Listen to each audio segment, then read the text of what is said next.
Glória ao bom Deus, mais uma sexta, mais um ensino, que Deus abençoe você que está aí ligadinho conosco, que Deus abençoe o pessoal do YouTube, já se inscreva no canal de estudo, deixa o like no vídeo para ele ter relevância e outras pessoas serem alcançadas, e vamos embora para a nossa aula de hoje.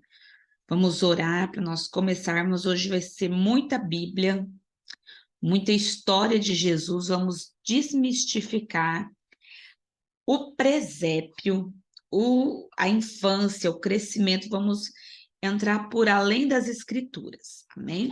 Feche os seus olhos, se você pode. Quem puder hoje, ligue suas câmeras, que eu quero te ver. Eu quero te ver. Aleluia.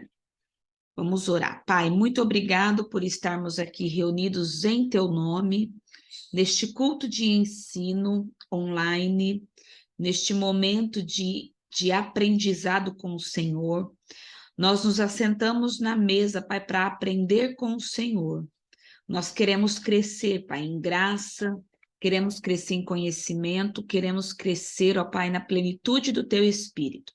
Então, nos revela o Teu Espírito por detrás da letra, que nós sejamos alcançados, tocados e transformados em nome de Jesus. Amém. E graças ao bom Deus. Você que tem tua apostila, página 5, aula 2, a infância de Jesus. Queridos, alguém viu o vídeo que eu recomendei? O filme, né, de Jesus, a infância de Jesus? Não? Não, it's not? Que dó. Porque lá ele dá umas pinceladas do que nós vamos ouvir. Porque a infância de Jesus nós não vemos muito na Bíblia, né? Lucas, ele dá uma pincelada na infância. Ele fala assim por cima, e cresceu um menino em estatura, em graça, conhecimento, e amém. Está tudo resolvido. Mas nós temos informação da infância de Jesus por onde? Pelos livros apócrifos. O que são livros apócrifos? Livros ocultos. Livros que foram escritos por historiadores, mas não foram inseridos na Bíblia. Porque imagina comigo o tanto de história que tem de Jesus, de Israel, dos reis. Tanto é que a Bíblia fala, se for colocar tudo, não vai caber. Então, eles colocaram na Bíblia, a Bíblia ela foi escrita, inspirada por Deus, mas foi permitido vir na Bíblia aquilo que é suficiente para a nossa salvação.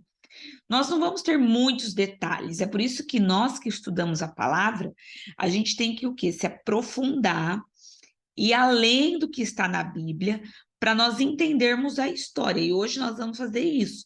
Nós vamos sair da Bíblia, ir para os livros apócrifos e ir para a história, para a arqueologia de Israel, de Jerusalém, de Belém nessa época.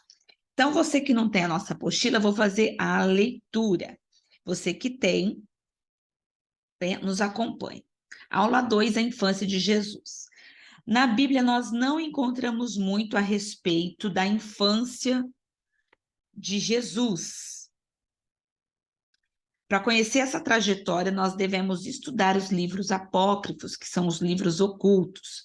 Em específico, o livro dos Evangelhos árabe da infância de Jesus. Esse livro do Evangelho árabe da infância de Jesus é um livro que eu estudei para montar essa apostila. É o que eu achei mais próximo de tudo que eu estudei. Na verdade, tem 4, tá? Deixa eu ver se eu pego os nomes aqui. Deixa eu ver meu caderno, onde está? São 4.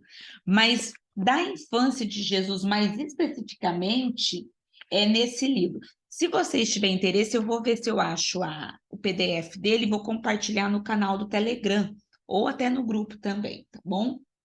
Deixa eu ver aqui o nome dos livros que vocês encontram. Ó, Livros apócrifos que nós podemos estudar sobre a história de Jesus. O livro de Tiago, Evangelho de Tiago, que não está na Bíblia, tá? É uma pessoa que se passa por Tiago. Eles usavam muito pseudônimos na época, muitos nomes que não eram deles. Por quê?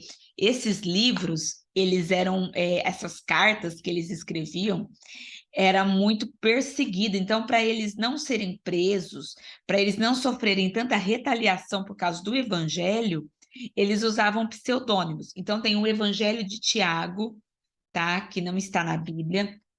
Tem um Evangelho de Mateus, que não é o Mateus que a gente conhece da Bíblia, é outro evangelho, que é alguém que se passa por Mateus.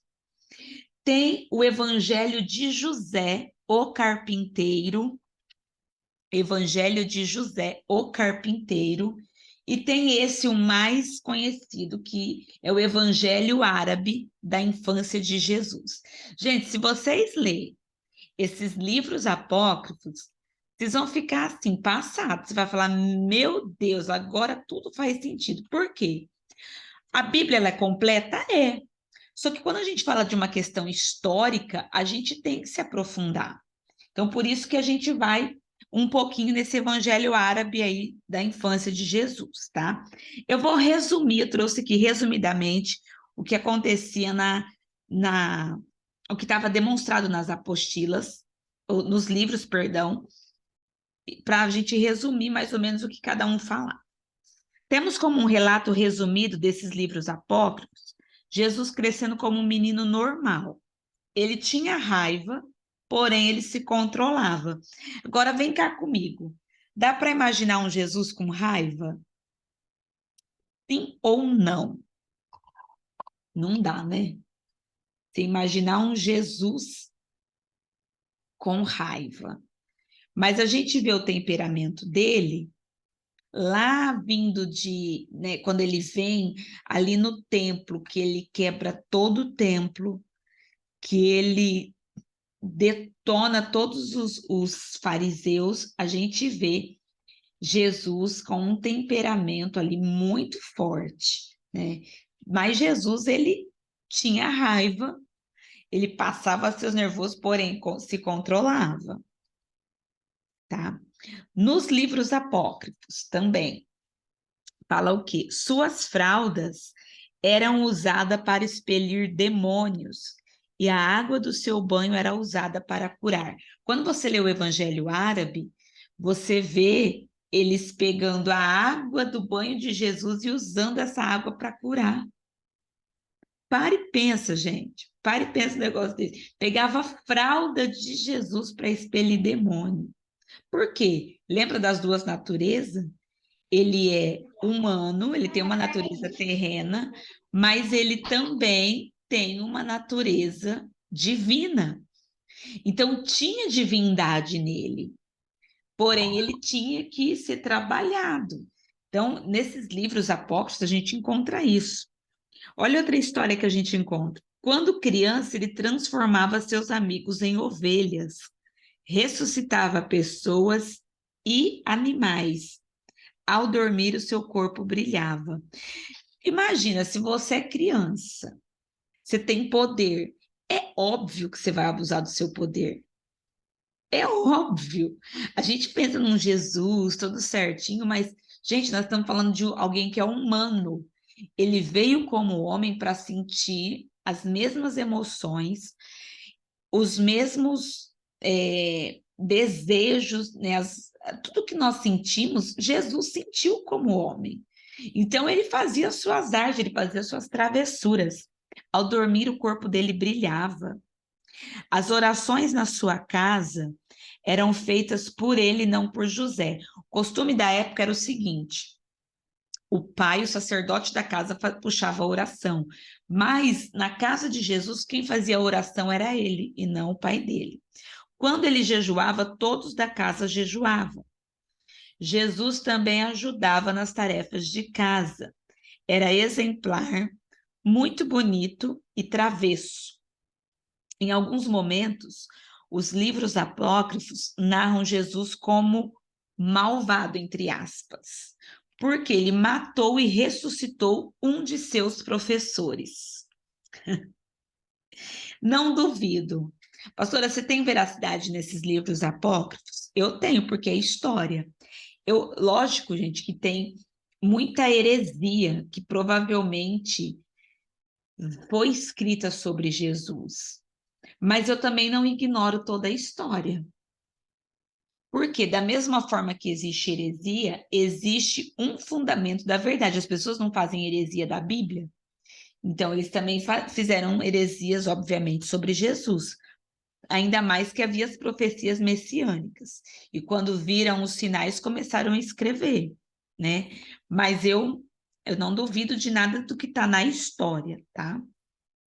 Ele frequentou 3 escolas, mas não ficou em nenhuma. E de vez em quando abusava de seus poderes. Por que que ele não ficou em nenhuma escola? Porque ele tinha conhecimento de todas as coisas.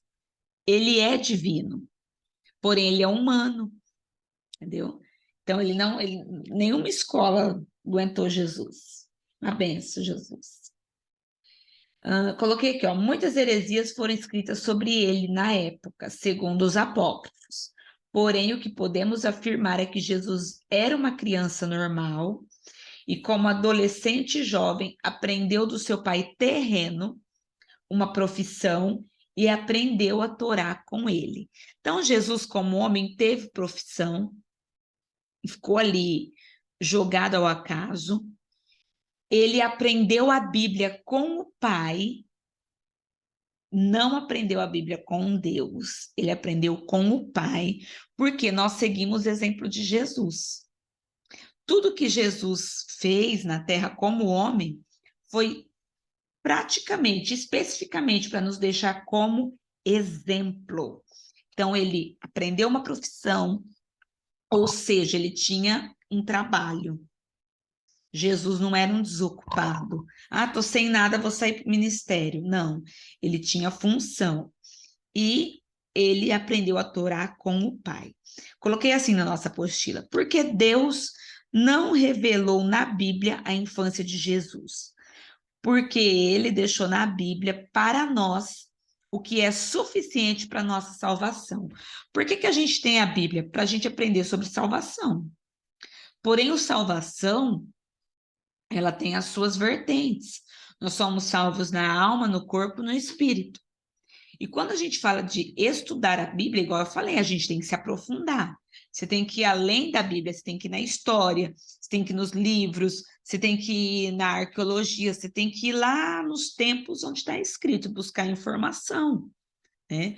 E Jesus deixou o quê? Deixou o que era essencial, suficiente para a salvação do homem. Para quê? Para simplificar. A Bíblia é escrita para simplificar. Então, ali está escrito o que é suficiente. Quer mais? Aí vai ter que buscar, que é o que nós estamos fazendo. Uma coisa que eu quero trazer antes da gente entrar nos acontecimentos cronológicos. Explicar para você o contexto de que Jesus nasce, aonde Jesus nasce. Quando a gente pensa no nascimento de Jesus, o que que vem na cabeça de vocês assim? Da noite do dia 24 para o dia 25, vou resumir, né?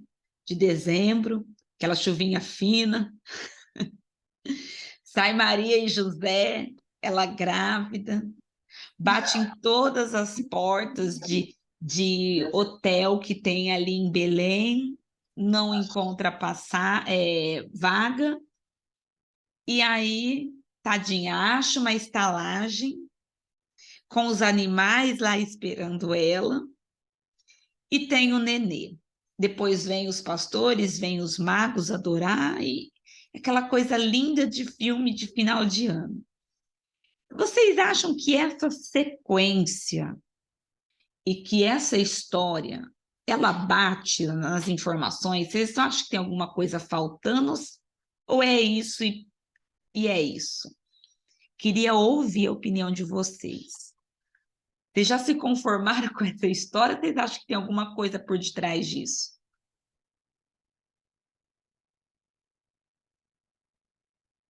Ou já acostumou, já comprou essa história e falou, não, vai ela mesmo. Acostumou, né? Então, vamos desmanchar o presépio que colocaram na sua cabeça. Vou explicar o contexto da época baseado nos livros históricos. Quando que Maria casa com José? O casamento, ele era permitido a partir da primeira menstruação da mulher. Então, a mulher menstruava, ela já se casava. Então, nós temos que entender que quem está dando a luz para Jesus é uma adolescente de 13 anos aproximadamente. Tá? Já começa aí. Você já achou que a Maria já era uma mulher formada, passando da idade de casar. Então, a gente está falando de uma adolescente, 13 anos, virgem, visitada pelo Espírito Santo, carregando o Salvador do mundo. Né? Como que eram os casamentos? Ele tinha duas fases, o casamento. Primeiro, as famílias faziam um acordo e o pai da noiva conseguia o dote. Quando pagava o dote, se casava. Quando Maria é engravida, eles estão no processo do dote, conseguindo o dote, o dinheiro. Dote é dinheiro. Eu vou te dar o dinheiro para você construir tua vida. E nessa fase do dote, José descobre que a adolescente de 13 anos, que ele está noivo, está grávida. Existe um livro chamado Escritos de Iacov, tá? Iacov é um rabino muito conceituado, respeitado em Israel. Ele nos detalha a vida de José. José, ele vem de um segundo casamento. Ele tinha filhos e filhas, no mínimo 6, 4 filhos e 2 filhas, que eram mais velhos que Jesus, inclusive davam até ordem para Jesus. Então, um cara que já tem experiência vai casar com uma adolescente que aparece para ele do nada e fala assim: eu tô grávida do Espírito Santo. O que o cara faz? Não, não vou queimar o filme da Maria, vou largar ela em silêncio. A Bíblia diz que o anjo fala com ele em sonho, fala: José, pode casar, filho. É o Salvador. Vai que ela não está mentindo. Desse burburinho nasce o quê? Fofoca. Maria, nesse escrito de Iacov, ele delata que existe rumores em Nazaré. Nazaré era uma cidade de 300 pessoas. Gente, se Magda e Florial é pequeno, imagina Nazaré. Com uma adolescente que está noiva de 13 anos, que aparece grávida. Imagina esse povo há 2000 anos atrás, falando. Aí tem rolo. Iacov, ele delata nesses escritos de Iacov que tinha um oficial romano chamado Patera, que saiu os rumores que a Maria tinha saído com esse homem.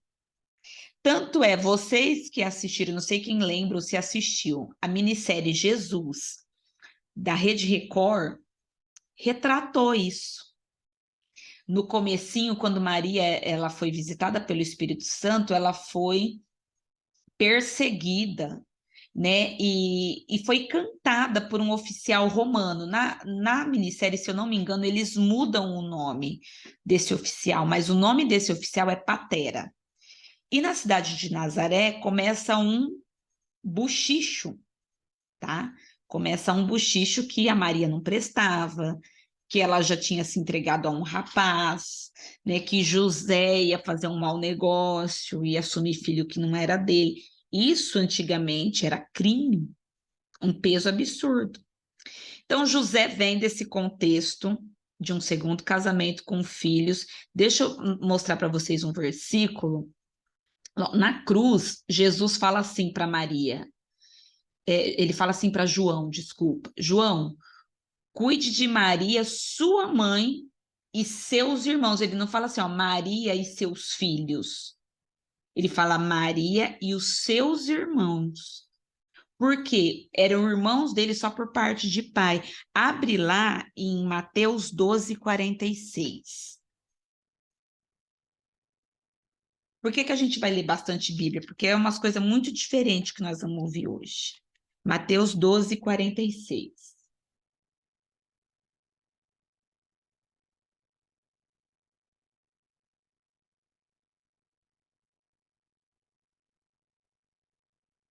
Deixa eu ver se é isso. É isso mesmo.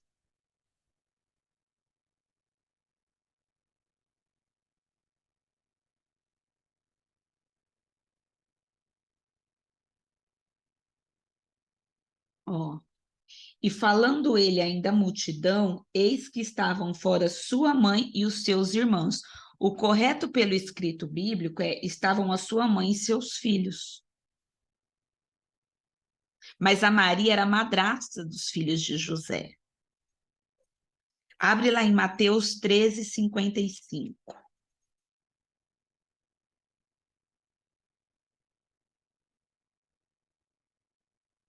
Mateus 13, 55 e 56.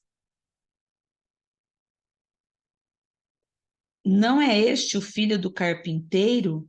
E não se chama sua mãe Maria e seus irmãos Tiago, José, Simão e Judas? Aí, ó, 4 irmãos.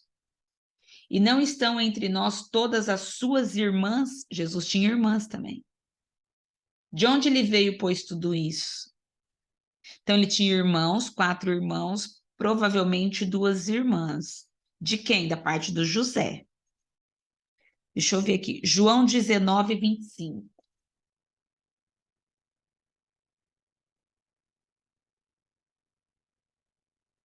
Vamos desconstruir o presépio. João 19, 25.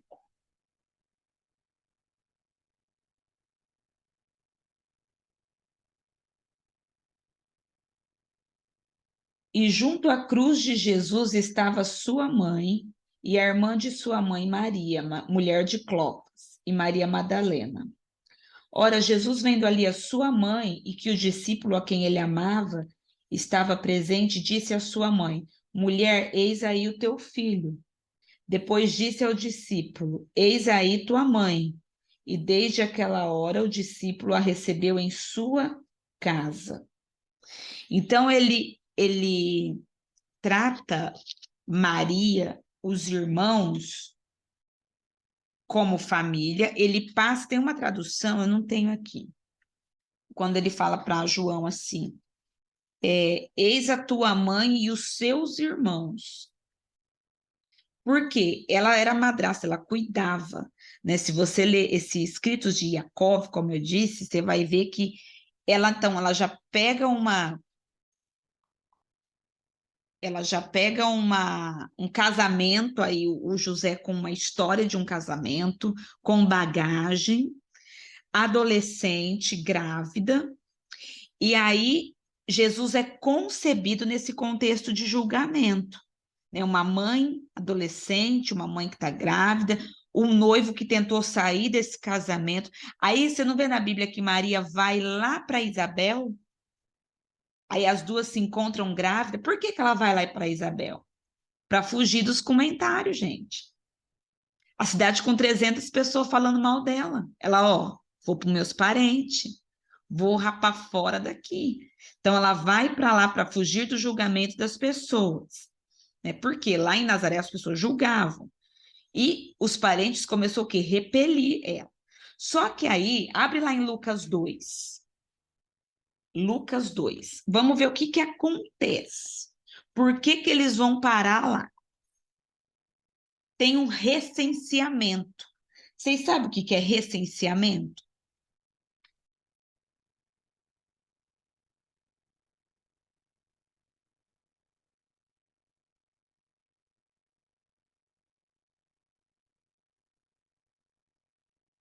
O recenseamento é uma contagem.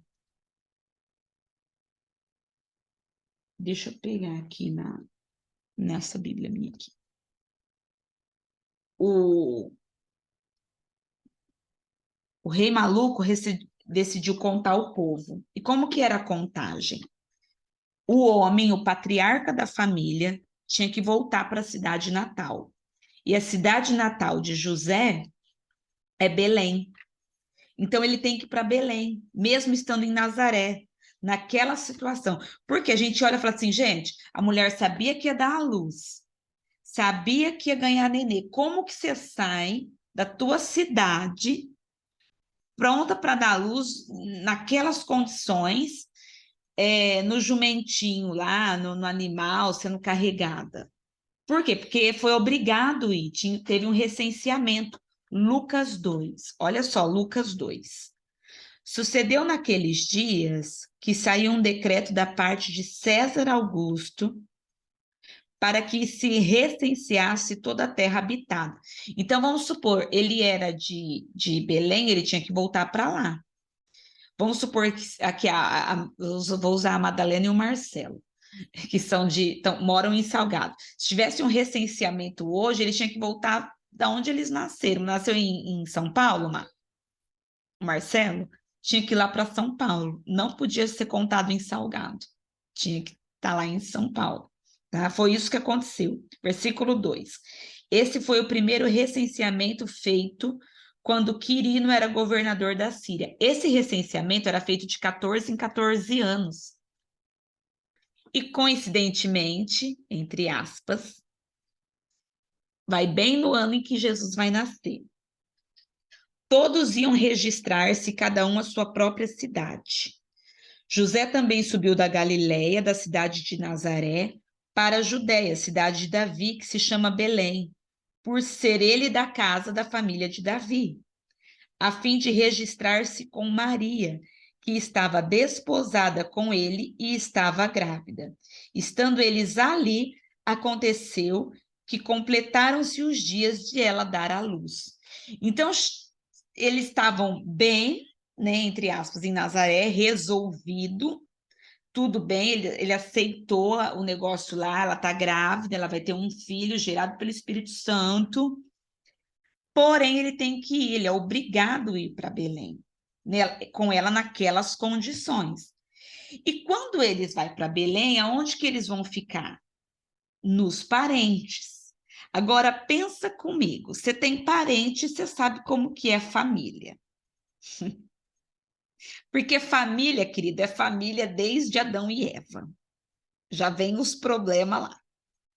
Se Nazaré, uma cidade de 300 pessoas, julgava Maria, você, na sua humilde opinião, acha que essa família aprovava ou desaprovava esse casamento? Gente, ela era odiada. Eles não eram queridos. E eles vão para a cidade de Belém, né? Onde os parentes que não repeliram eles, os receberam, mas receberam mal. Por que mal? Eu vou te mostrar como que eram as casas. Deixa eu mostrar aqui, compartilhar a tela com vocês. As casas.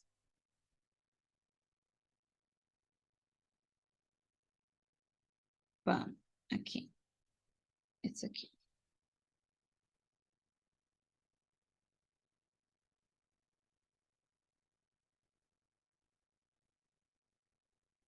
As casas de antigamente. Vamos lá, para você entender todo o contexto histórico. Porque a gente lê lá, ai, nossa, não acharam um hotel para ela ficar. Primeiro, amor, não tinha hotel naquela época, né? Tinha algumas pousadas para viajantes. Porém, como é a questão de um recenseamento, ele não foi ficar em hotel, ele foi ficar na casa de parente. Como que eram as casas no tempo de Jesus? Não é que nem a nossa casa hoje. As casas eram assim, ó. Era um cômodo embaixo.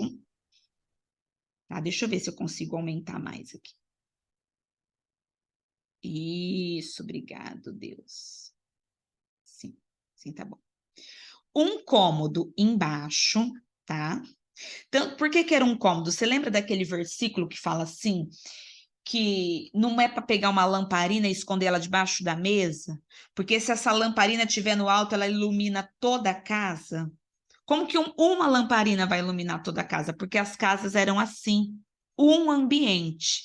Mas as pessoas não ficavam aqui. Como era muito calor, eles ficavam nesse terraço aqui de cima, na laje, vamos falar o português nosso. Porque aí no terraço eles faziam as refeições. Por causa do calor, eles dormiam, tá? Eles viviam praticamente aqui em cima. Lá em Deuteronômio, se você ler, eu não lembro se é Deuteronômio ou se é Levítico, que existe uma lei para quem vai construir as casas, para fazer com esses muretinhos, ó, para que essa pessoa não venha cair, essa pessoa não seja culpada de sangue, tá? Então tinha que ter tipo a segurança da laje, né? Tinha que fazer isso, era uma lei judaica. Por causa de segurança, porque a vida social das pessoas não era na sala. Você entrava aqui na casa, nessa porta, só tinha um cômodo inteiro, é isso, que ali eles dormiam no inverno. Mas a vida social da casa era aqui em cima. Tanto é que a ceia do Senhor, quando ele ministra a ceia, Judas trai ele, é no cenáculo, é em cima, tá? Nunca é embaixo, é sempre em cima.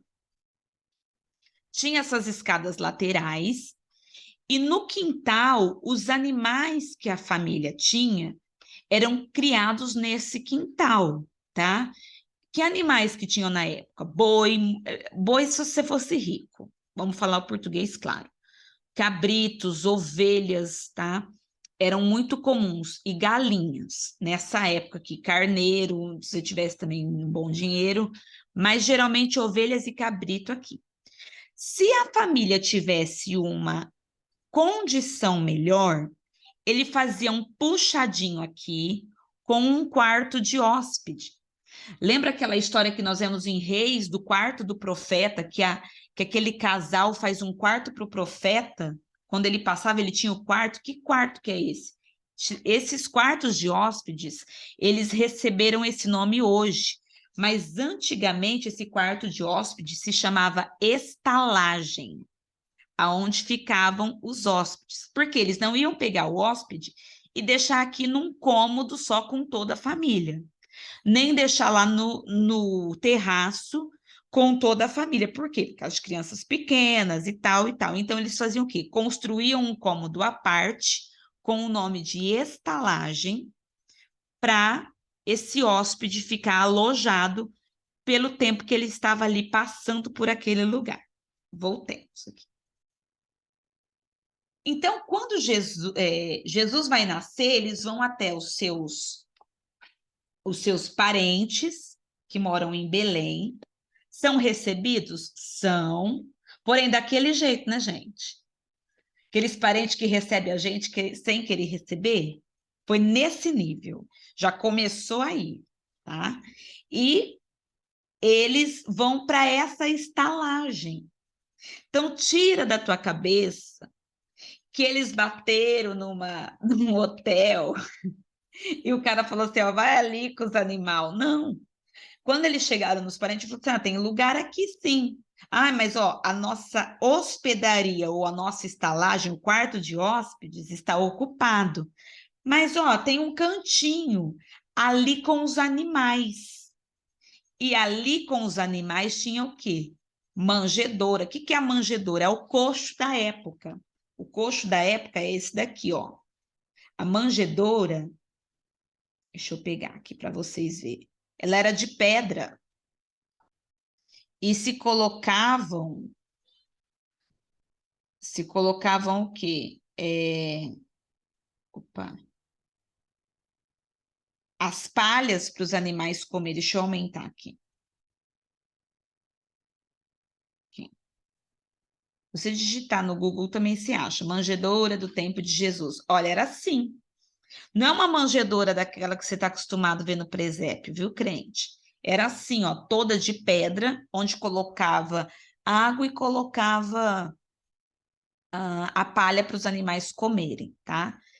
E foi esse lugar que os parentes de José deram para Jesus. Recebeu ele? Recebeu. Recebeu bem mal, né, gente? Só que ele, para se sujeitar, porque ele tinha que passar pelo recenseamento, lembrando que o período na época, Herodes, ele estava construindo um império. E José, ele era o quê? Carpinteiro, mas o carpinteiro não é quem mexia com carpintaria. Na verdade, se você for puxar pela raiz histórica do serviço de carpinteiro, ele era construtor. Então, o que que ele pensa e ele faz? Vou sair de Nazaré, essa cidade pequena que está defamando a minha esposa, me sujeito a uma humilhação lá em Belém, porque vai precisar do meu serviço de construtor, e começo a construir uma vida melhor para mim e para minha família. Então, eles vão para Belém se sujeitando ao quê? Um favor de família, né? Um favor de parentes, buscando uma vida melhor para ele trabalhar na construção de Herodes. Então, você vê que Jesus, ele nasce já num contexto, queridos, já de humilhação. Porque a pior coisa, existem dois tipos de humilhação.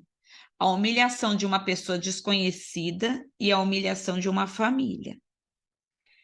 Um parente tacando na sua cara todo dia que você tá lá, dependendo dele, você já tá lá morando com os animais.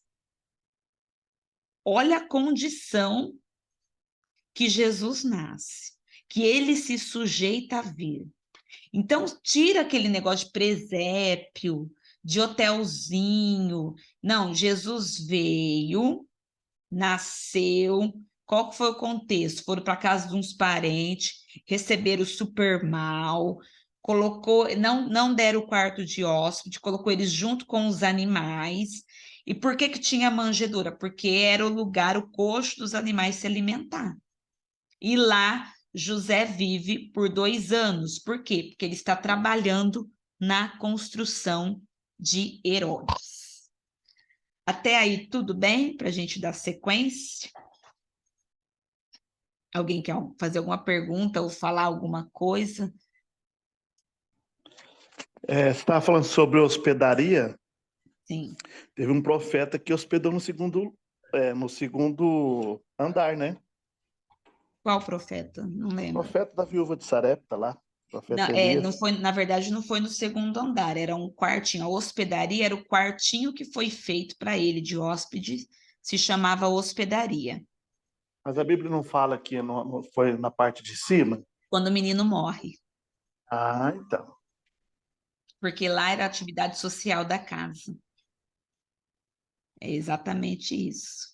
Quando o menino morre, ele está lá na parte. Todos os acontecimentos da casa era no segundo andar, tudo. Lá dentro, assim, no primeiro andar, era só para dormir, tá? Que o pessoal ia. Alguém quer fazer alguma pergunta sobre o contexto da época para a gente dar continuidade?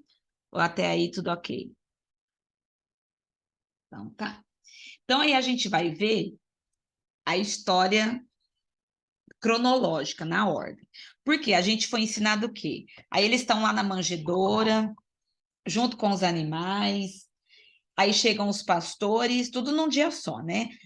Vai lá, adora Jesus e vai embora. Chega os magos, dá oferta para Jesus, não sei por que não tira Jesus daquela situação, porque os vídeos mostram todo mundo vendo Jesus naquela condição e ninguém tirando ele daquela condição. Todo mundo vê o, não, você já parou para pensar nisso? Todo mundo vê, adora ele na condição lá, no coxo, e ninguém tira o rei, o salvador de lá. Todo mundo Eu, adora e vai embora.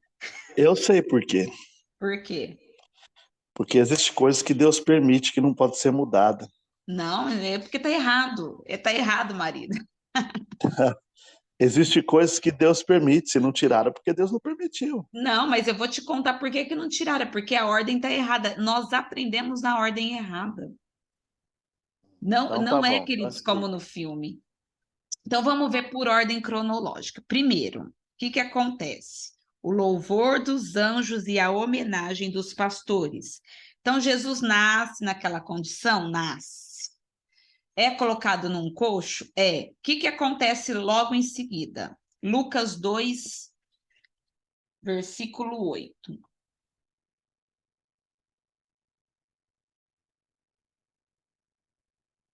Lucas 2, versículo 8 até o 20. Ora, havia naquela mesma comarca pastores que estavam no campo e guardavam durante as vigílias da noite o seu rebanho. Eis que um anjo do Senhor veio sobre eles, e a glória do Senhor os cercou de resplendor, e tiveram um grande temor. E o anjo lhes disse: Não temais, porque eis aqui vos trago novas de grande alegria, que será para todo o povo.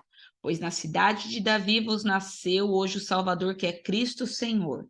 E isto vos será por sinal: achareis o menino envolto em panos e deitado numa manjedoura. Aqui o sinal não é estrela. Aqui o sinal é achar um menino envolto em panos numa manjedoura. Versículo 13. No mesmo instante apareceu com o anjo uma multidão dos exércitos celestiais, louvando a Deus, dizendo: Glória a Deus nas alturas, paz na terra, boa vontade para os homens. Aconteceu que, ausentando-se dele os anjos para o céu, disseram os pastores uns aos outros: Vamos até Belém e vejamos isso que aconteceu, que o Senhor nos fez saber. E foram apressadamente e acharam Maria e José e o menino deitado na manjedoura. E vendo, divulgaram a palavra que acerca do menino lhes fora dita. E todos os que ouviram se maravilharam do que os pastores lhe diziam. Mas Maria guardava todas essas coisas, conferindo-as em seu coração. E voltaram os pastores glorificando e louvando a Deus por tudo que tinham ouvido e visto, como lhes havia sido dito. Vamos aprender umas lições aí.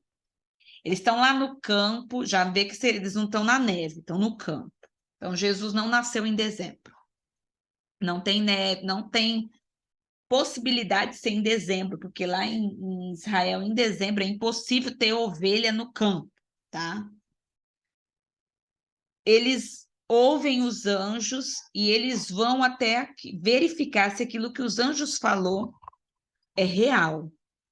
E chegam lá e eles veem o sinal que os anjos falaram. Qual que era o sinal? O menino envolto em panos numa manjedoura. Isso traz algumas lições. Primeira, a gente tem que verificar a autenticidade das mensagens que nós recebemos. Queridos, eu gosto de estudo bíblico por causa disso. A gente vê se bate, se é certo. Não é tudo que você ouve que você tem que falar assim, ó, ai, você não sabe. Ai, é assim, é assado. Não. Você tem que verificar a autenticidade das mensagens que você recebe. A minha mãe, minha finada mãe, ela, tudo que ela ouvia na internet, nossa, ela aplaudia e comprava, sabe? Assim, ai, você não sabe o que vai acontecer. Ai, você não sabe porque fulano falou. Ai, você não sabe quem morreu. Eu falava para ela, calma, verifica. E principalmente nos dias de hoje. Por que que nós batemos na tecla do ensino bíblico? Para você sempre verificar a autenticidade da mensagem. Porque nos últimos dias o que mais vai aparecer é falso profeta, é falso ensinador, é falso mestre. Então você tem que ver se aquilo ali bate com a palavra. Eles ouviram de quem? De anjos, mas eles foram ver se era verdade. Tá? Segunda lição, compartilhe a mensagem verdadeira. Quando eles viram, eles voltaram para falar para os outros pastores. Falaram, gente, é verdade. Era anjo que avisou, é Jesus que nasceu, confia. Eles compartilham a verdade. Aí, essa mensagem também ela traz um efeito. A Bíblia fala assim no versículo 18: todos os que ouviram se maravilharam do que os pastores lhe diziam. Sabe por que às vezes as nossas mensagens não trazem efeito? Porque a gente não verifica a autenticidade. Vou fazer um parênteses para quem prega a palavra, ministra a palavra, ensina, compartilha, faz vídeo de alguma forma. Quer ter efeito nas mensagens? Verifica a autenticidade. Foi Jesus que falou? Foi revelação do Espírito? Não é da tua carne? Aí você vai. Porque as pessoas esfriam na fé, porque elas recebem muitas mensagens que não são autenticadas. É igual profecia que não foi Deus que revelou. A pessoa desanima. Desanima ou não desanima? Tem gente que sai da igreja, cai na fé por uma falsa profecia. Porque às vezes a pessoa profetizou o quê? Na carne, na emoção, mas não profetizou no espírito. Então, a gente, quando quer ter o efeito, a gente tem que ver primeiro a autenticidade, tá? Pastora, quando eu sei que é Deus que falou comigo, você não tem dúvida. E eu vou acrescentar uma coisa por conta própria. Quando é Deus, irmão, que fala com você, é sempre difícil. É difícil para acontecer, é difícil de realizar e é difícil o processo. Deus te dá coisa fácil? Não dá, gente. Não dá. Você vê o que Deus revela, você fala assim, mano, será? Eu lembro quando eu estava num mundo, cachaçada, fui num culto.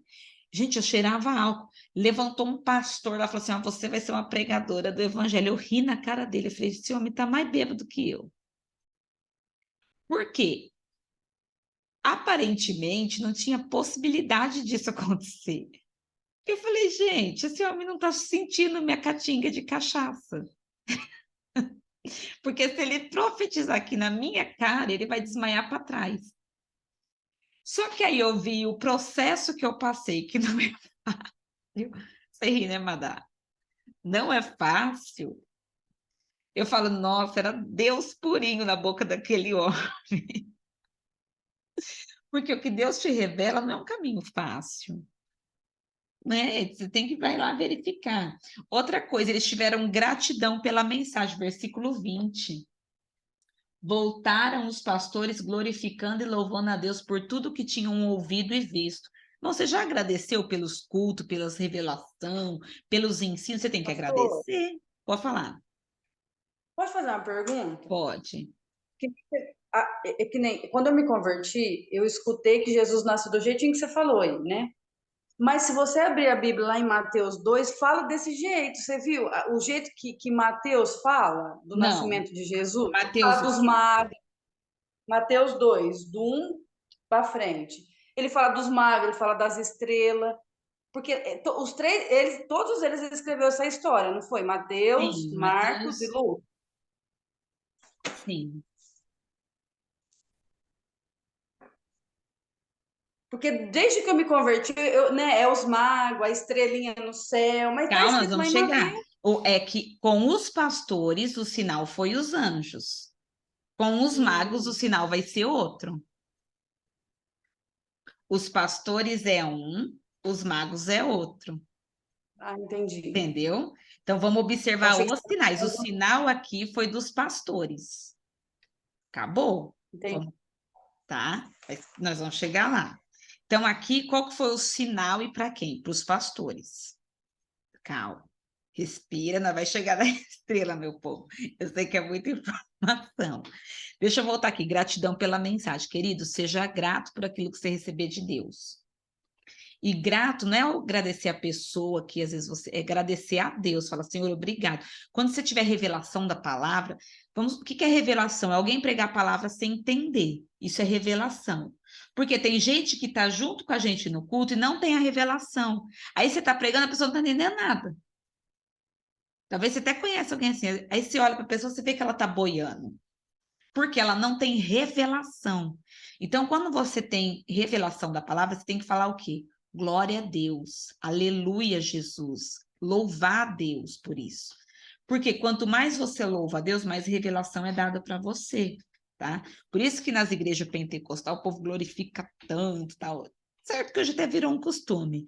Mas hoje eu entendo que quando a gente glorifica é por causa do nível de revelação que a gente vai recebendo. E tem gente que está ali no culto, às vezes até no ensino, não está entendendo nada, gente. Você fala para ela, você fala assim, ó, o mosquito verde passou aqui, ela fala, é verdade, porque ela não sabe o que está acontecendo, e ela não tem a revelação e não vai ter, porque só o Espírito para dar, tá? Então, seja grato por aquilo que você recebe.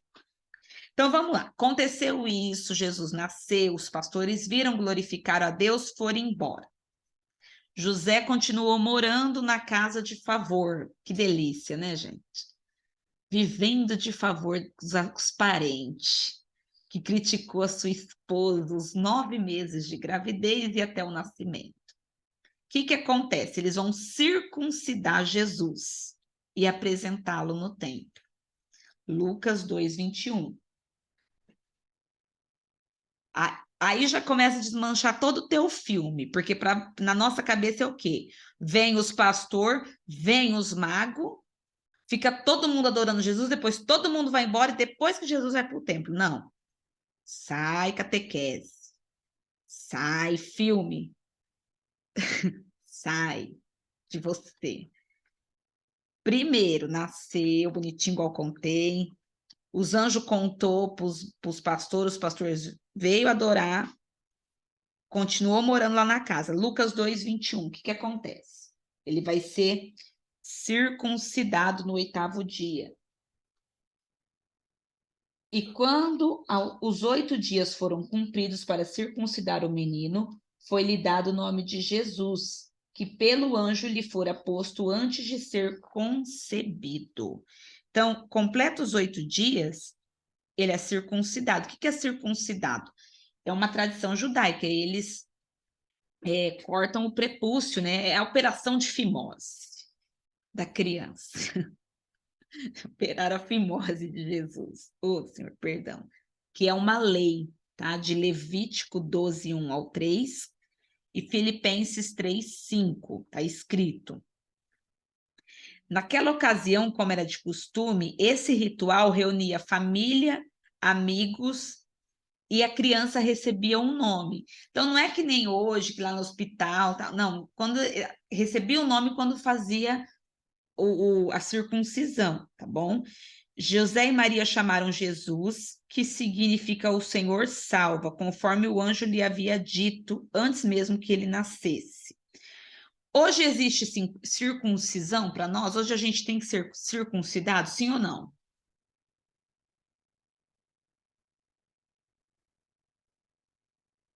Que vácuo.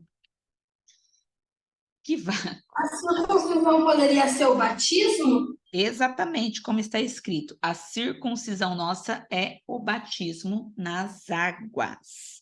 Colossenses 2:11-13. Então, nós somos circuncidados. Quem é batizado nas águas, né? Colossenses 2, do 11 ao 13. Quem puder ler.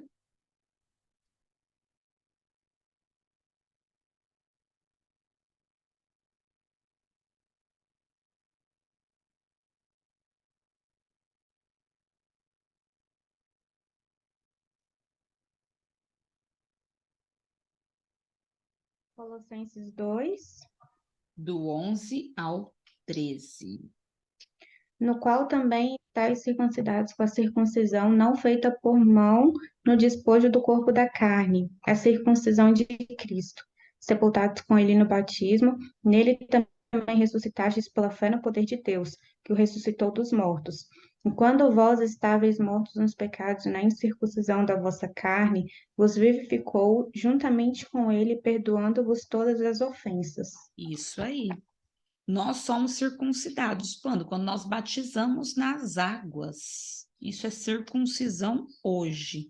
Então, Jesus, ele faz todo o ritual, ele é apresentado no templo, né? Olha lá, Lucas 2, do 22 em diante, eu marquei aí, é meio extenso para a gente ler. Jesus, ele é apresentado no templo, seguindo a lei do Antigo Testamento, feito pelos sacerdotes. Isso é uma lei. Você vê que apresentou Samuel, 1 Samuel 1, e também uma lei lá de Êxodo 13:2. Deixa eu ler Êxodo 13:2. Nós não batizamos crianças, bebezinhos. Nós apresentamos porque essa é a lei bíblica. Êxodo 13:2. Santifica-me todo primogênito, o que abrir toda a madre entre os filhos de Israel, de homens e de animais, porque é meu. Aqui fala primogênito, mas nós sabemos que a apresentação em Levítico, quando você lê Levítico 12, 1 ao 3, ele é uma apresentação tanto para menino quanto para menina, tá? A Bíblia em nenhuma passagem faz menção do batismo de crianças. O correto é seguir o que a Bíblia ensina e exemplifica. A apresentação de Jesus foi feita debaixo da ordenança de Levítico 12, com uma oferta apresentada ao sacerdote. Por que tinha que apresentar a criança e levar uma oferta? Porque ninguém pode se apresentar diante de Deus com as mãos vazias. Então, você que já apresentou teus filhos e não ofertou por eles, oferte agora. Porque você não pode apresentar teus filhos de mãos vazias. Na verdade, o correto, queridos, o correto é nós não cultuarmos de mão vazia. Porque todo culto é uma oferta. Olha lá, Deuteronômio 16:16. Quando eu era da Universal, eu fui à Universal. Lá eu aprendi isso e eu levava isso muito a sério. Ele sempre falava assim, ó, nem se for uma moeda, traga no teu culto. Porque num terreiro de Umbanda, num terreiro de Macumba, você nunca vai de mão vazia, você sempre leva uma oferta para o demônio. E para Deus, a gente vai até sem Bíblia para a casa de Deus. Tem gente que não leva nem a Bíblia, quem dirá a oferta. Então, nós precisamos melhorar nisso. Porque quando eu falo por mim, quando eu estava com os demônios, eu fazia tudinho na regra. E por que para Deus não faz? Porque é relaxo mesmo. Então, o correto é a gente apresentar uma oferta. E lembrando, oferta não são valores. Oferta é amor, tá? Deuteronômio 16:16.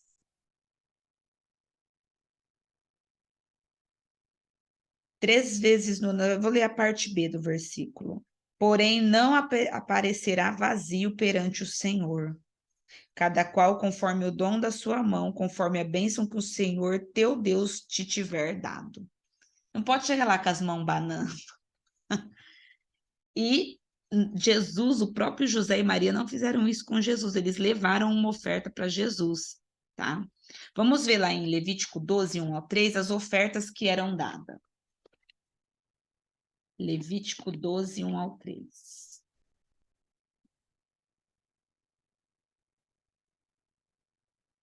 Quando eu fui apresentada, minha mãe não ofertou por mim, mas quando eu tive esse entendimento, eu fiz uma oferta por mim, viu? Falei, Jesus, essa aqui é a oferta da minha apresentação.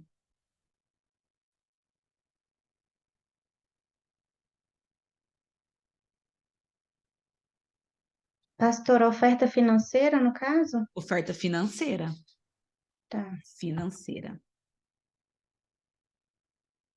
Olha só, Levítico 12. Falou mais o Senhor a Moisés, dizendo: Fala aos filhos de Israel, dizendo: Se uma mulher conceber e tiver um varão, será imunda 7 dias. Assim como nos dias da sua separação, da sua enfermidade, será imunda. No 8º dia se circuncidará um menino de carne do prepúcio. Depois ficará ela 33 dias no sangue da sua purificação. Nenhuma coisa santa tocará e não virá ao santuário, não virá à igreja, tá? Até que se cumpram os dias da sua purificação. Por isso que meninos, querido, nós apresentamos com 40 dias, porque eu aprendi isso aqui, tá? Quando nasce um menino da igreja, quando a pessoa fala, pastor, eu quero apresentar meu filho. É homem, 40 dias. Quando é menina, olha só, versículo 5. Se tiver uma fêmea, será imunda 2 semanas. como na sua separação. Depois ficará 66 dias. Então, 66 mais 14, 80. Quando é menina, nós apresentamos com 80. No sangue da sua purificação.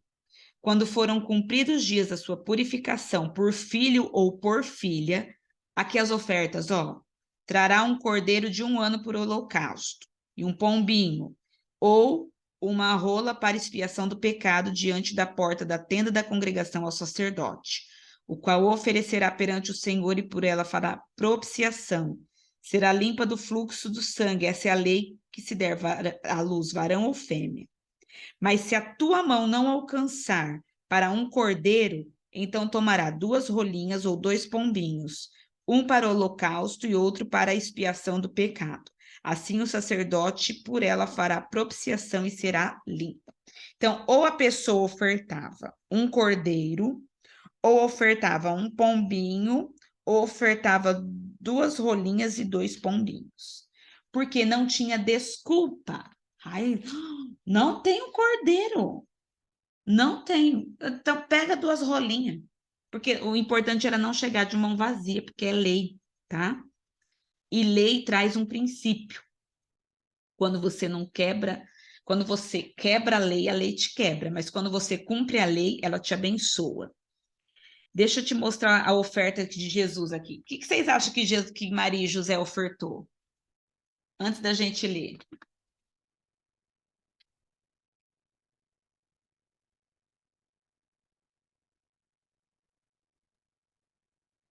Mais barato, porque eles eram pobres, né? Morando de favor, gente. Vocês acham que ele tinha dinheiro para ofertar um cordeiro, gente? Detalhe, eles já estavam levando o cordeiro. Jesus não é o cordeiro? Vamos lá. Lucas 22.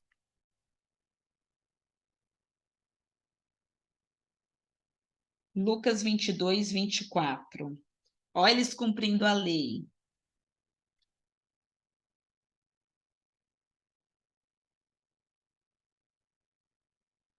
Não tem essa desculpa assim, ó. Ah, eu sou pobre, eu não posso ofertar. Deus olha para tua cara e ri na tua cara. Porque por mais pobre que a pessoa seja, ela sempre tem alguma coisa. Ela sempre tem alguma coisa. Lucas 2, 24. E para darem a oferta segundo o disposto na lei do Senhor, um par de rolinhas ou 2 pombinhos. Então, eles ofertaram isso aqui. Porque eles eram pobres, porém Jesus era o cordeiro, eles não podiam apresentar um cordeiro. Eles já estavam com um cordeiro. O cordeiro foi morto. Maravilhoso isso, né? 7 bênçãos da apresentação. Pastora, o que acontece quando eu apresento uma criança? 7 bênçãos é liberada sobre ela. Eu sempre falo isso nas apresentações que eu faço. Porque aprendi assim e creio assim. Que foi o que aconteceu com Jesus. Primeira, é liberado um destino profético. A criança ela é blindada para que ela não parta deste mundo antes do tempo da profecia. Foi o que aconteceu com Jesus. Ele não partiu desse mundo antes do tempo. Não existe morte precoce quando a criança é apresentada. Essa é a bênção de apresentar as crianças. Segunda bênção, Deus levanta pais espirituais proféticos, assim como Simeão e Ana. Quando Jesus foi apresentado, Simeão e Ana viram Jesus, louvaram Jesus e falaram: realmente agora nós podemos morrer, porque se cumpriu as profecias. Eles se tornaram pais espirituais de Jesus naquela época. Então, o Senhor, ele levanta pessoas espirituais para cuidar de nós, coberturas espirituais para cuidar da criança quando é apresentada. Terceira bênção, Deus dá riquezas de longe. Os magos do Oriente não vieram trazer riqueza lá do Oriente para Jesus? Isso é uma bênção que acontece na apresentação, tá? Deus traz riquezas de longe, assim como fez com Jesus. Quarta bênção da apresentação, a criança não se rebelará na adolescência. Jesus foi normal, mas não foi rebelde. Quinta bênção da apresentação, A criança terá um precursor como João Batista. Alguém abrirá caminho para essa criança, facilitando a missão. Tá? Não é fazendo a missão, é facilitando. João Batista anunciou Jesus. Sexta, a criança terá uma experiência corporal com o Espírito Santo. Jesus teve uma experiência com o Espírito Santo no batismo. E assim nós cremos na apresentação. E sétima, a criança vencerá todas as tentações do diabo. Jesus venceu, não venceu? E isso são bênçãos que é liberada para nós quando nós apresentamos crianças, nos apresentamos. Eu já fiz uma apresentação dos adultos, né, na igreja. Ai, pastora, mas adulto pode ser apresentado? Claro que pode, irmão, se você tem consciência, se você não foi, por que que a gente pega a criancinha? Porque o pai já tem entendimento, já tem a consciência e a gente vai fazer o papel sacerdotal. Mas, teu pai não te apresentou, você não sabia nada disso. Pode se apresentar? Pode, você vai andando, amado. Aí nós vamos te apresentar. Você vai apresentar eu? Tem que ser alguém maior que eu para te apresentar, porque o senhor já é ministro. Ah, então tá bom. Por causa da tua posição. Se o senhor não fosse o meu superior, eu até poderia. Eu poderia apresentar um outro pastor, mas não o senhor. Eu estou Vai pegar o sujeita... pastor no colo, pastora? Não dá. Não dá. Só chamar os irmãos aí, o Júlio. Um guincho. Juntou Chama uma um turma guincho. aí, né? Só 105 quilos só. É. Então, mas eu não posso devido à sua autoridade, devido à minha submissão à sua autoridade.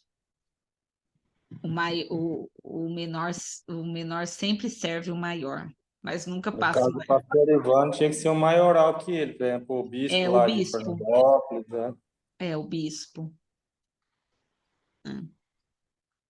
Eu conheço eu tive um professor que ele mesmo se apresentou. Falou, irmãos, eu estou me apresentando diante de Deus como pessoa hoje.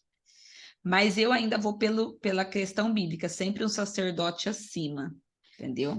Porque eu acredito na bênção da transferência da honra e da unção também, né? Jesus se apresentou, aí chegamos na visita dos magos, vamos por ordem cronológica dos acontecimentos. É aí que chegou agora. Os magos. Não foi, gente, não foi tudo de um dia para a noite. Foi um tempo. A gente lê a Bíblia na sequência, mas não é porque a gente lê na sequência que ela aconteceu naquela ordem, naquele tempo. Os magos do Oriente vieram visitar Jesus. Vamos lá só deixa aberto em Mateus 2:1. Mateus 2:1. Sem ler a apostila e sem ler o que está escrito. O que vocês pensam do mago do Oriente? Que eles eram reis, que eles eram magos, que eles eram crentes. O que vocês acham desse povo? Que era 3, que era mais, que era um bando? Ninguém acha nada mais a partir de hoje dos magos. Porque eu gostaria de saber, porque assim, eu fui ensinado que era mago, rei, né? Na verdade, eu fui assim, 3 reis, magos, eu fui ensinado. Que vinha adorar Jesus ali na manjedoura. Quem foi ensinado assim? Os 3 reis na manjedoura, né? Mas olha lá, os magos, eles vêm do Oriente, o Oriente é a Babilônia. Será que vocês conseguem lembrar quem lá do Antigo Testamento morava na Babilônia?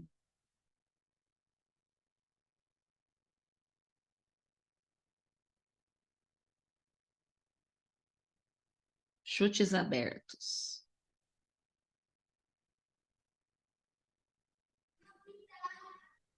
Daniel foi? Daniel? Na mosca. Na mosca. E Daniel era um mago. O que é um mago? Estudioso dos astros e estrelas. O mago que a gente vê hoje foi deturpado, mas antigamente o que eram os magos? Estudiosos dos astros e das estrelas. Daniel, quando está lá na Babilônia, ele não nega a sua fé. E eu acredito que por ele não negar a sua fé, como tinham muitos judeus lá, teve gente da Babilônia que se converteu. Vocês não concordam comigo nisso? Porque se tem um crente posicionado, tem alguém que vê a fé. Tem alguém que ouve a palavra. Tem alguém que escuta as profecias. Então, Daniel, você vê que Deus, ele poupa Daniel para quê? Para lá no livro de Mateus, ter história ainda de mago do Oriente, da Babilônia. Esses magos, se você for puxar nas histórias, né? Vamos de novo lá para os livros apócrifos, vamos sair um pouquinho da Bíblia. Esses homens, eles ouviam as profecias e eles acreditavam nas profecias. Eles estudavam os céus, eles estudavam os astros, as estrelas, e eles começaram a entender os sinais, tá? Mateus 2:1, vai lá. Mateus 2:1. Tendo nascido Jesus em Belém da Judéia, no tempo do rei Herodes, eis que uns magos vieram do Oriente a Jerusalém. Então, quando Jesus nasce, eles olham para o céu, vê um sinal e eles começam a vir. Só que, ó, irmão, vamos começar a pensar. A viagem que eles fazem não é a mesma de hoje. Eles não tinham carro, amor. Eles não tinham Uber, não tinham ônibus. Eles montam uma caravana e vêm, que demoram 2 anos para chegar. Versículo 11, deixa eu ver aqui. E aí a gente é concebido na história do quê? Que os magos entram lá na estalagem, pega Jesus na manjedoura e adora. Olha o que está escrito no versículo 11, Mateus 2:11. E entrando na casa, acharam o menino com Maria, sua mãe. Prostrando-se, o adoraram. Abrindo seus tesouros, lhe ofertaram dádivas, ouro, incenso e mirra. Não acharam Jesus na manjedoura, acharam ele numa casa. Eles chegam primeiro em Jerusalém. Jesus já está com 2 anos, que é o tempo da viagem deles. Lembra que entre um versículo e outro pode ter os tempos. A gente não pensa nisso. Gênesis 1:1 é diferente do tempo de Gênesis 1:2. E aqui a mesma coisa. Não é porque está debaixo no versículo seguinte que aconteceu no outro dia. Aqui eles levaram 2 anos. E eles chegam primeiro aonde? Em Jerusalém. Deixa eu ver se eu acho que eles foram em Jerusalém primeiro. Aqui, ó, no versículo 2:1 mesmo. Vieram do Oriente a Jerusalém e perguntaram, olha o versículo 2. Onde está aquele que é nascido rei dos judeus? Porque vimos a sua estrela no Oriente e viemos a adorá-lo. Eles estudando as estrelas, eles viram um sinal no céu diferenciado. Tem uns desavisados que falam que é o cometa Halley. Não é, viu? É estrela mesmo, era uma estrela com um brilho diferente, tá? Porque os cometas, antigamente, eles eram como um mau presságio. E o rei Herodes, olha aqui com quem que eles estão falando. O rei Herodes, ouvindo isso, perturbou-se e toda Jerusalém com ele. E congregado todos os príncipes dos sacerdotes e os escribas do povo, perguntou-lhes onde havia de nascer o Cristo. E lhe disseram, em Belém da Judéia. Ou seja, ele estava em Jerusalém perguntando informação. Passaram em Jerusalém e falaram assim, ô Herodes, tudo bom? Então a gente viu um negócio no céu, e a gente viu as profecias, vai nascer um rei, já nasceu? O Herodes não sabia de nada, falou assim, ó, espera só um pouquinho, deixa eu ler o negócio. Chamou os sábios do reino, os sacerdotes, falou assim, gente, é verdade desse bafo? Diz que ia nascer um rei? Tem uns caras do Oriente aí falando. Aí eles falam assim, tem mesmo, tem uma profecia, só que essa profecia é lá em Belém. Aí o Herodes vai lá conversar com eles e fala assim, ó, Olha, continua vendo no versículo 6.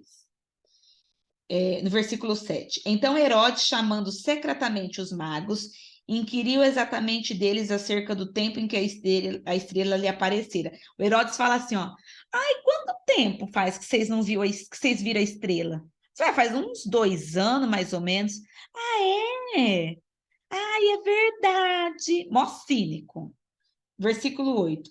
Enviando-as a Belém, disse: Ide perguntai diligentemente pelo menino, e quando o achardes, participai-mo, para que eu também vá e o adore.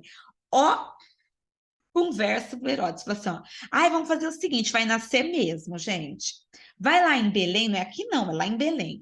Vai lá, acha o menino, adora ele, volta aqui, me passa a localização para eu ir lá adorar. Aí os magos falaram, tá estranho. Vamos para Belém. Chega lá em Belém, olha lá no versículo 12. Mateus 2:12.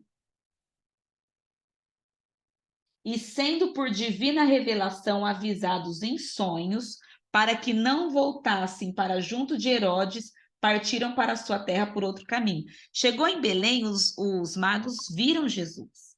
Falou uma profecia. Aí eles dormiram, sonharam. O anjo apareceu em sonho e falou: rapa fora por outro caminho. Herodes quer matar um menino. Eles, ó, foram por outro caminho. Então, eles chegam em Jerusalém, Jesus já está aproximadamente com 2 anos, porque eles viram uma estrela, identificaram um sinal no céu, tá? Tinha estrela? Tinha, mas não foi a estrela que guiou, a estrela foi um sinal, foi uma localização, tá? Coloquei assim, ó, a Bíblia é escrita de forma contínua, mas como estudantes temos que entender que existe tempo entre os versículos que são narrados. É um mito dizer que a estrela os guiou. Eles tinham informação das escrituras e profecia sobre o Messias e discernir os sinais nos céus. Por isso que é bom a gente entender os acontecimentos, porque eles discerniram os tempos, eles nasceu. Tem uma profecia que vai nascer em Jerusalém, que é a terra da palavra, vamos para lá. Só que chega lá o Herodes, meteu o louco e falou, peraí, tá acontecendo isso mesmo? Vai lá, me manda a localização. Eles, ó, o anjo avisou eles, falou, rapa fora, tá em perigo. Então desmistifica que os foram lá direitinho orar. Não, primeiro eles deram um perdido, pediram informação para a pessoa errada, gente, para depois chegar até Jesus. Vamos falar sobre a oferta dos magos do Oriente. Eles entram na casa, tá? Lembra que eles estão morando ali de favor. Eles entram na casa e não na hospedaria. E eles encontram Jesus com Maria. Um detalhe importante, você que evangeliza as pessoas. Mateus 2:12. Deixa eu ver se é 2:12. É 2:11. Mateus 2:11. Entrando na casa, acharam um menino com Maria, sua mãe, prostrando-se, o adoraram. Eles adoraram Jesus ou Maria?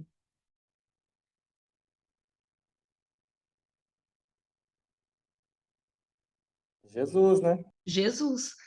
Aí você já mata os adoradores de Maria. Eles entraram, viram Maria, mas adoraram Jesus. Porque eles reconheceram que só Jesus é digno de adoração, que Jesus era Deus. E ele precisava ser adorado com reverência. Por que as pessoas falam que são 3 reis magos? Porque deram 3 ofertas. Mas se você puxar nas histórias, algumas histórias falam 12, que era uma comitiva. Gente, porque ó, saiu só 3 pessoas para o deserto, andar 2 anos. Não bate, né? Não dá. Então, era uma comitiva. No mínimo 12, tem outros historiadores que falam 40. Eu acredito num 12. Pelas histórias que eu li. Ainda mais o 12 sendo um número profético e tal, tá? Eles entregam 3 ofertas para Jesus. O que essas 3 ofertas? Reconhecendo os 3 ministérios de Cristo, de profeta, rei e sacerdote. Que Cristo era os 3.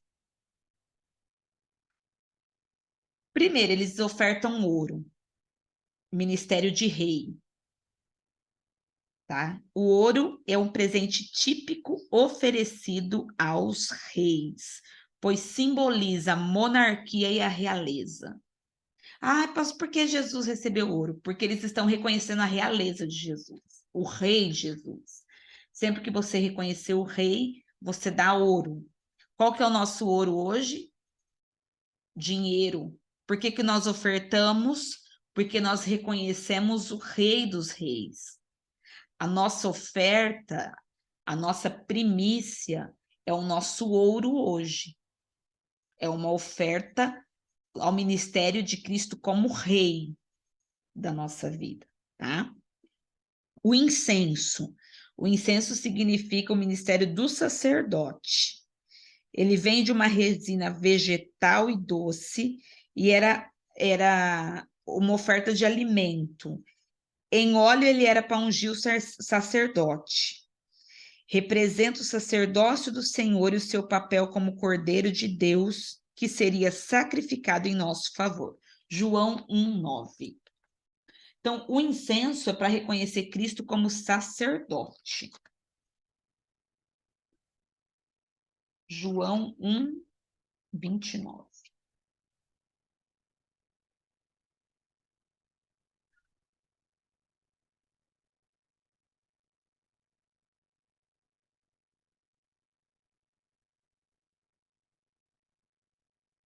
Quando Cristo fala aqui que ele é quando João fala que ele é o Cordeiro de Deus, está falando do sacerdócio, porque o sacerdócio é aquele que se oferece para o povo.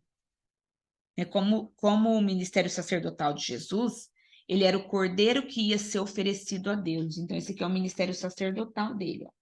No dia seguinte, João viu a Jesus que vinha para ele e disse: Eis o Cordeiro de Deus que tira o pecado do mundo. Isso é um ministério sacerdotal. Se dá pelo povo.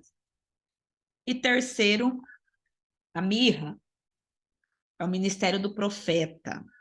No Novo Testamento, a mirra costuma estar associada ao ato de embalsamar e ao sepultamento, devido às suas propriedades de conservação. Os usos medicinais da mirra podem simbolizar o papel de Cristo como grande médico.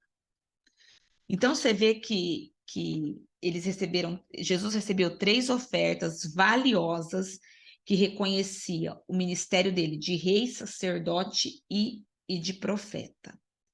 E nisso tudo, quando ele acaba de receber, acontece Mateus 2:12. Os anjos falam com os magos em sonhos e falam assim, ó, sendo por divina revelação avisado em sonho para que não voltassem para junto de Herodes, partiram para a sua terra por outro caminho. Olha no 13. Tendo-se eles retirado, eis que o anjo do Senhor apareceu a José em sonhos, dizendo: Levanta-te, toma o menino e sua mãe e foge para o Egito. Gente, uma coisa muito interessante. Deus cuida de todo o propósito dele, não cuida? Deus primeiro dá oferta para Jesus, para depois mandar Jesus embora. Por quê? José estava vivendo de favor. Só que ele recebe a visita dos magos, ouro, dinheiro, incenso valia muito, mirra, já tinha recurso para fugir. No versículo 13, Deus fala assim, ó, vaza, pega a família e vaza, que Herodes está maluco, quer matar todo mundo. Após a visita dos magos, José é avisado em sonho. Uma coisa, não ignore seus sonhos. Às vezes você dorme que nem uma pedra.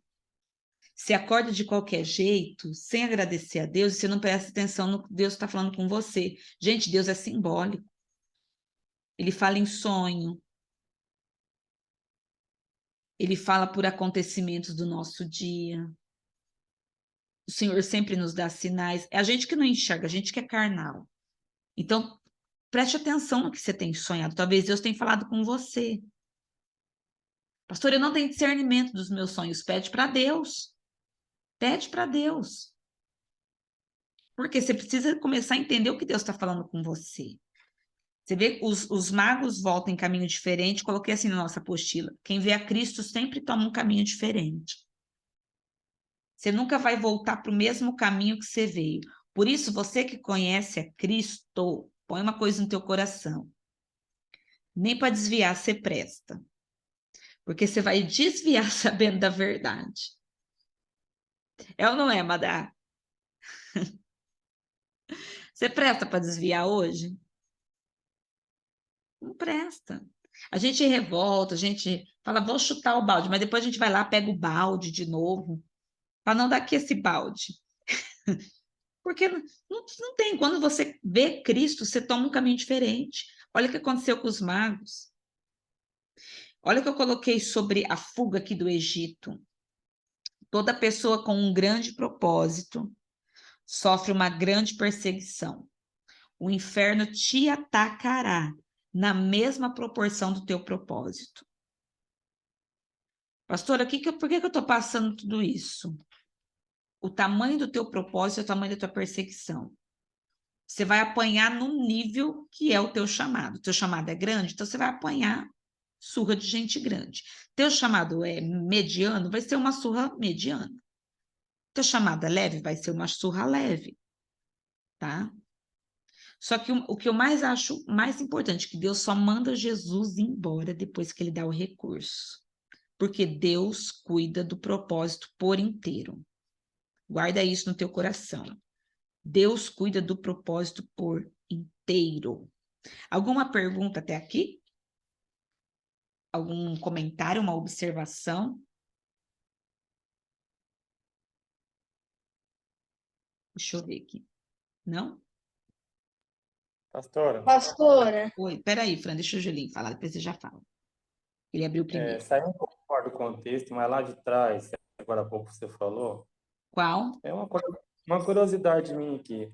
Hum. Qual que é o animal que valia mais que eles ofertavam? Tirando o ouro, né? Lógico que é um metal, né? Não, animal. No Antigo Outros Testamento é animais animal. assim, que valia mais, que assim, fosse, nossa, aquele fulano deu tipo um camelo, deu O touro. um touro, valia Touro mais? ou boi, é. Deixa eu ver, porque a maior oferta de touro, quem fez, se eu não me engano, foi Salomão. Foi a maior oferta. No Antigo Testamento eram muitos animais. No Novo Testamento que começou a ser ofertado o ouro, né? Apesar que na construção dos templos foi ofertado o ouro também, mas o que mais mais valia era o touro. Deixa eu ver aqui. Eu tinha isso num estudo.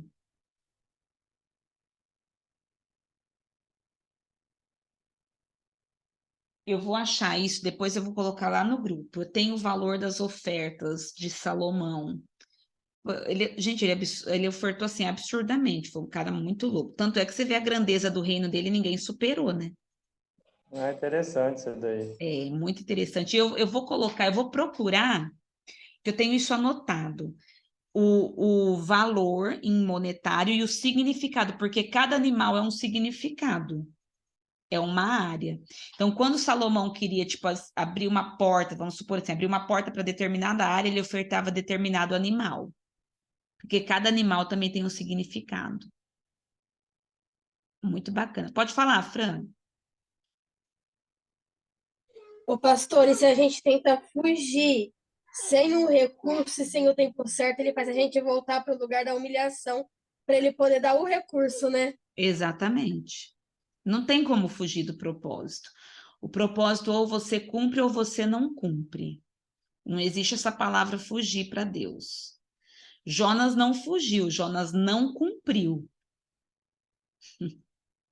Só que como Deus tinha um propósito na vida dele, gente, por isso que eu não acredito em livre-arbítrio. Vocês me perdoam quem acredita. Que opção que o Jonas teve? Fala para mim. Porque ele não quis cumprir o propósito, tá? Ele não quis. Livre-arbítrio, na verdade, né, pastora? O livre-arbítrio existe para aqueles que Deus não está nem aí. Exatamente. Quando Deus tem um propósito na vida dele, não escapa da mão de Deus, Não não. escapa. Gente, o Jonas, ele falou assim, ó, eu vou para Tarsis porque eu não quero ir para Nínive. O que Deus falou? Que opção que Deus deu para ele? Falou, vai, de peixe. E foi. E o cara, gente, o cara foi. Por isso que eu não acredito em livre-arbítrio. Quando você, realmente, quando você tem um propósito de Deus na tua vida. Porque a pessoa que Deus não tem propósito, Deus deixa ela ao acaso. Mas quando você fala assim, ó, eu vou fazer do meu jeito, e Deus fala assim, ó, você não vai, irmão, não adianta, não vai, não vai. É brigar com Deus, é dar murro e ponto de faca. Às Pode vezes falar. até faz, né, pastora? Mas não consegue concluir o que ele quer, né? Não vai, gente, não vai, vai mal acabado, vai mal feito, não dá. Gente do céu, eu sei, olha, eu sei o que eu passei tentando fugir daquilo que Deus tinha para mim. E até hoje, a minha briga com Deus é o quê? Eu não poder usar meu livre-arbítrio. Eu brigo com Deus, eu falo, Deus, não é possível que o Senhor não deixa eu fazer o que eu quero. Não é possível. E é. O Jonas embarcou naquele barco. Ele conseguiu ter o livre-arbítrio de embarcar, mas ele não conseguiu concluir o que ele queria. Não, e fora que ele atrapalhou a vida dos outros, né, gente? Ele atrapalhou, ele estragou o barco do homem. Para e pensa, gente. Fez os outros perder a carga, atrapalhou a viagem. Ai, que enrosco. Por quê? Ai, tem o livre-arbítrio. Não tem. E deixa eu fazer uma observação, agora, muito séria. Quanto mais alto é o teu chamado, vamos supor, você é um membro da igreja. Pode ser que você tenha um livre-arbítrio, tá? Pode ser, se Deus não tiver um propósito na sua vida. Eu falo como, quando eu era membro, nem assim eu tinha livre-arbítrio, porque eu quis lá fazer laço na macumba, Deus não deixou. O diabo tirou eu da roda, nem o diabo me quis. Aí você é um líder, eu tô falando, que serve a Deus no ministério. Filho, você pega o livre-arbítrio, você rasga assim, porque aí que você não tem mesmo, porque o líder lidera pessoas e organiza departamentos. Então, essa história assim, ai, pastor, eu sou líder, mas eu não é. Gente, o líder é aquele que menos tem livre-arbítrio ainda, porque ele não trabalha para ele. Ele trabalha para Deus, servindo a Deus, instruindo o povo. Então, é menos livre-arbítrio ainda. Então, pastor tem menos livre-arbítrio ainda. Porque, primeiro, ele nem pediu para ser, nem achou que seria. Pastor Ivano, o senhor está aí entre nós, nesta terra? Ao vivo e a cores. O senhor tem livre-arbítrio? De jeito nenhum. Primeiro que eu não queria nem ser pastor, Nem né? eu. Até uma certa idade eu era apaixonado, eu queria ministério, na verdade eu não queria ser pastor, eu queria ser missionário, né? E eu não queria ter igreja, porque como eu convivia muito com o meu pastor e eu via como que funcionava, eu via que a coisa era complicada, os problemas com membros, as dificuldades, então eu queria sair fora, né? Falei, que saber de uma coisa, não quero tomar conta de igreja, não. Quero ser missionário. Missionário não tem compromisso. Ele chega numa igreja, ele prega em outra, não tem responsabilidade com ninguém. Porém, onde que eu tô? Eis-me aqui. Quando Deus falou que eu conheci Magda, Deus falou: você vai vir para essa cidade. Falei, eu não. Vai, não. Vai, não. Fechou as portas do trabalho, onde que eu tô? Aqui, Aqui. bem feliz. Não. O pessoal que é da igreja conhece minha história, né? Ó, o senhor acha que Jesus teve livre-arbítrio? Não. Não teve. Disse assim, pai, passa de mim esse cálice. Foi Aí, passar. respondi. Gente, Jesus não queria fazer, ele fez para obedecer a Deus. Ele falou, pai, se for possível, passa de mim. O que Deus falou para ele? Não é possível, bebe. Então, não tem essa história de, eu vou fazer. Não vai, querido. E se você. Oi, pode falar. Isso que a gente tem que tomar cuidado. Todas as pessoas têm um chamado de Deus para liderança, para ter cargo na igreja. Cuidado. Cuidado. Vocês viram o que aconteceu com Jonas. Cuidado sair fora do propósito de Deus. Isso é muito sério. Isso pode causar, pode custar a sua vida, a sua saúde, as suas finanças. Finanças pode custar muita coisa da sua vida e coisas irreversíveis. Não é Então, verdade? nós temos que tomarmos muito cuidado com isso.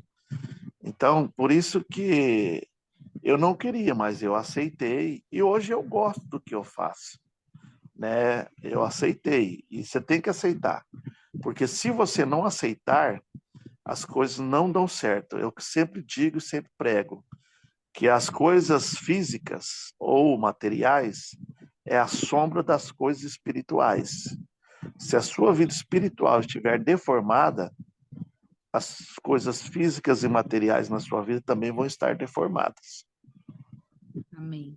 É muito sério, É é mesmo. muito sério. Não adianta você aceitar ou não aceitar. É por isso que eu tomei uma decisão na minha vida. Bom, já que Deus me chamou, já que é isso que Ele quer, então eu vou fazer com excelência. Eu vou gostar do que eu faço, eu vou trabalhar com excelência, eu vou fazer o que Deus quer. E é isso que a gente tem que fazer. A gente tem que fazer com excelência, tem que abraçar a causa. Porque senão nós vamos ficar a vida inteira brigando com Deus. E quem que vai ganhar? Deus, Deus. Deus que vai ganhar. sempre Então Deus. não adianta, você nunca vai ganhar. Então, ou você aceita e trabalhe com excelência e faça as coisas de Deus com excelência, ou você vai ficar sofrendo a tua vida inteira. Essa palavra foi Aí, para mim, recebi ela no meu espírito. Por quê, queridos? É essa a questão. Até Jesus se sujeitou à vontade de Deus. E a vontade de Deus não é aquilo que a gente acha que é o que ele determina que é. Jesus, quando chegou o tempo dele do propósito de fugir, ele teve um propósito em Nazaré, teve um propósito em Belém, só que teve um tempo que ele teve que ir para o Egito. Tinha recurso, Deus providenciou, Deus financiou, porque Deus cuida daquilo que faz parte do propósito. Porém, Jesus nunca fugiu.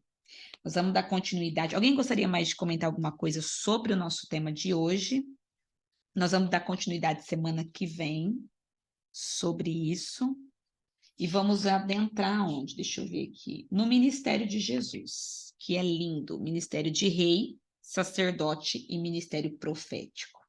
Mas minha palavra para você hoje, para finalizar. Entende que quanto maior é o propósito que Deus tem na tua vida, maior vai ser o ataque. Cabe a nós resistir o diabo e obedecer a Deus. Não resistir a Deus e resistir ao diabo, mas obedecer a Deus, porque quando a gente faz isso, nós vencemos. Amém? Vamos orar, agradecer ao nosso Deus. Ligue sua câmera se você pode. Pastor Ivan, o senhor pode fazer uma oração finale para nós? Deixa eu...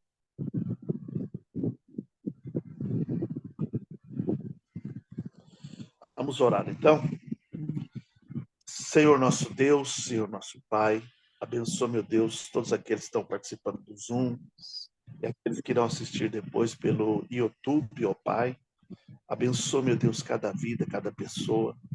Que o Teu Espírito Santo venha nos dar sabedoria, Pai, revelações da Sua palavra, para que possamos crescer, uma vez que a Tua palavra diz crescer na graça e no conhecimento. E hoje nós estamos aqui, Pai, aprendendo, estamos crescendo no conhecimento e que possamos crescer na graça também, para firmarmos um compromisso sério, uma aliança com o Senhor, para que possamos fazer a sua obra com excelência, Pai, e assim possamos alcançar os êxitos das nossas vidas. E também, meu Deus, conquistar os nossos galardão, ó Pai. Em nome do Senhor Jesus, que nós possamos vencer, cada um de nós, através da sabedoria do Espírito Santo, em o nome de Jesus. Amém. Amém, graças a Deus. Câmeras ligadas, vamos para a foto, para o print. Liga aí, Fran. Ed, Plenice, Li, o Japa, o Marcelo, o Miro, a irmã Daiane. Bora, vamos tirar uma foto bonita. Sexta que vem temos aula. Vamos dar continuidade da infância de Jesus e falar um pouquinho do ministério de Jesus. Sorriso no rosto. Glória a Deus. Deus abençoe vocês. Fiquem na paz. Boa semana. Até sexta, em nome de Jesus. Fica com Deus. Tchau.